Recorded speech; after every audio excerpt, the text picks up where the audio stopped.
હું આજે એક નાના છોકરા તરીકે, તમારા બધાના દીકરા તરીકે, ભાઈ તરીકે કંઈક કહેવા આવ્યો છું.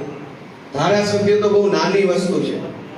2 વર્ષ સુધી છીએ, પછી આવતી ચૂંટણી છે, પછી એના પછી દર 5 વર્ષે ધારાસભ્યનું પદ રિન્યુ કરાવવું પડે. રિન્યુ થાય તો ઠીક, ન થાય તો પછી પાછા હટાવવાની વાત થઈ જાય. પણ દીકરાનું પદ ક્યારેય રિન્યુ નથી કરાવવું પડતી. એકવાર દીકરો જન્મો એટલે જીવે ત્યાં સુધી દીકરો રહેશે. દોસ્તો, હું તમારા દીકરાના પદ લઈને અહીંયા આવ્યો છું કે હું તમારો આજીવન દીકરો છું. મારે પદ રિન્યુ નથી કરાવવું પડે. હું ભાઈ છું, મારે પદ રિન્યુ નથી કરાવવું પડે.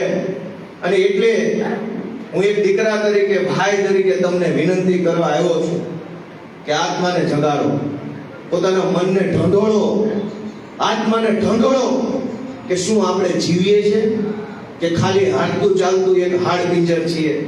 આપણી અંદર કોઈ માણસ વધ્યો છે કે મરી ગયો માણસ અંદરનો?